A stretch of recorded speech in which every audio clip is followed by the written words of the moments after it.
The hashtag Protect Trans Kids was trending all day yesterday, even this morning, thank God.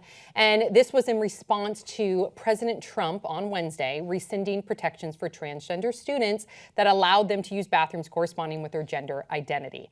And this overruled his education secretary, Betsy DeVos. And that was the controversy as well, is that Betsy DeVos, she was very staunch in her opinions that she thought that this was hurtful and dangerous to, she kind of always blanketed LGBTQ students. She never really spoke to trans students. We'll talk about her tweet as well. But according to the New York Times, Mr. Sessions, our Attorney General, Jeff Sessions, quote, who has opposed expanding gay, lesbian, and transgender rights, pushed Ms. DeVos to relent. After getting nowhere, he took his objections to the White House because he could not go forward without her consent. Mr. Trump sided with his Attorney General, the Republican said, and told Ms. DeVos in a meeting in the Oval Office on Tuesday that he wanted her to drop her opposition. And that's exactly what happened. However, Betsy DeVos did tweet this last night. She says, quote, I consider protecting all students, including LGBTQ students, not only a key priority for the department, but for every school in America. Amen. Thank you, Betsy DeVos. I'm still not a huge supporter of yours, but I'm so happy that you took the stance. I wish that your language was a little bit more clear to trans students, because still in America in general, they don't understand what trans is. They don't really understand that the T in LGBTQ has to do with trans. They still think that being trans is a mental illness. So I wish that she would specify it a little bit more, but I'm not going to hate her for it. Right. She gets a pat back for the absolutely. I wish she could have stood up more. But I don't know how that works. I mean, would that mean that Donald Trump would ask her to resign if she put her heels in the ground? I don't know. It's like she's being bullied for doing the right thing. Right. Doing the right thing. And when there's so many different layers to the subject, Samantha, and you guys watching at home, that are just very frustrating and very unsettling for me. But I want to speak to the children, or the young adults that are trans, that are transitioning, that they are already under attack in some way, shape, or form, be it at home for them not being what people call normal. They're at war with themselves for their identity. So to now tell them that they can that they're again being what's the word I'm looking for? That they're not humans, that they don't have the basic rights to go in the bathroom and piss and be protected. Is just the message that is sending to them is just as hurtful and just as damaging. It's discriminatory, it's damaging, and it contributes to that statistic that LGBT students in general, but more so trans students or trans people in general and trans children have a higher likelihood of being victims of violence.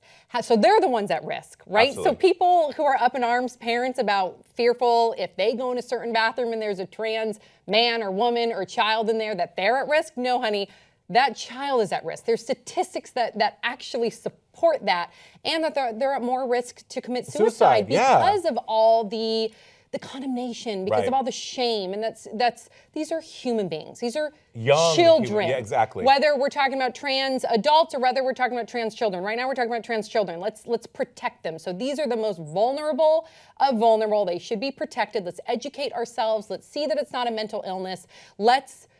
It's about gender identity. It's not about sexual orientation. That's another thing that people they don't understand what trans is, and we need to have more of an education about it. I do really quickly want to talk about what the ACLU posted, because the ACLU wanted to talk about Title IX. So they put on their Instagram account, you can go to it, we'll put it up and I'll read it. It says, quote, the Trump administration today informed the Supreme Court that they are revoking guidance from the Departments of Education and Justice that clarified that transgender students are protected from sex discrimination by Title IX, the federal law that bars gender discrimination. Trump's actions send a terrible message to transgender students, but these students should know the law is on their side. So this is important. President Trump's revocation of the guidance, however, does not undo legal protections for transgender students. So it does not undo the legal protections. Transgender students are protected by the Constitution and Title IX, including in bathrooms. The Supreme Court's decision later this year in the Gavin Grimm case is more important than ever to make clear that trans youth are protected. So again, it's the language. It's the language that this isn't being treated as a human rights issue. It's the language that they think that they can put this on a state level, and it's the rhetoric that really is going to influence the way people act. right? So where is the precedent where we're talking about inclusion? Where is the precedent where we're talking about empathy? That's not in there. So it's the language.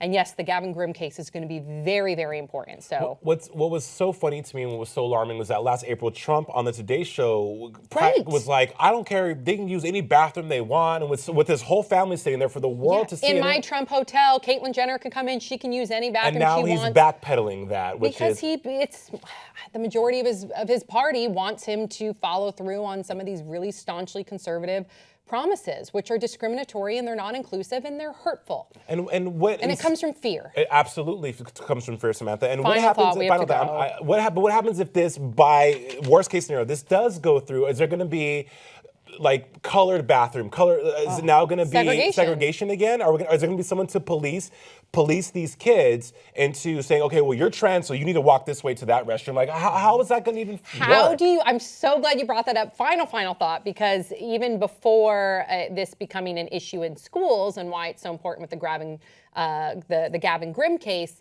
And first of all, the Gavin Grimm case, look it up. It wasn't even the faculty and the students that had an issue with this student. It was the parents. So again, just ignorance and fear leading this initiative. But when it was adults, remember, with like North Carolina and all that, how would you police it? Would you have a cop there asking for people to show me your genitalia? I mean,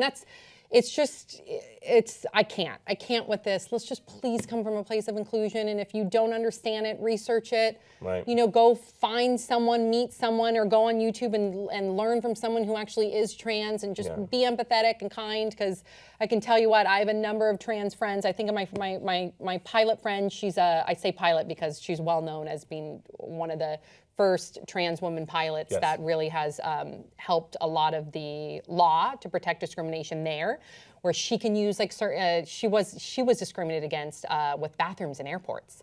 So that's why I brought up the pilot part. But she speaks about it all the time. So if you don't have the luxury to have a friend to talk to her about, go on these people's YouTube channels and learn from them, and just try to not be afraid. Of something you don't understand. I wish we could talk about this more, but we can't. So please share your thoughts in the comment section below and keep that hashtag going, because that hashtag is helping spread information and tolerance. And I think that's what's great about hashtags.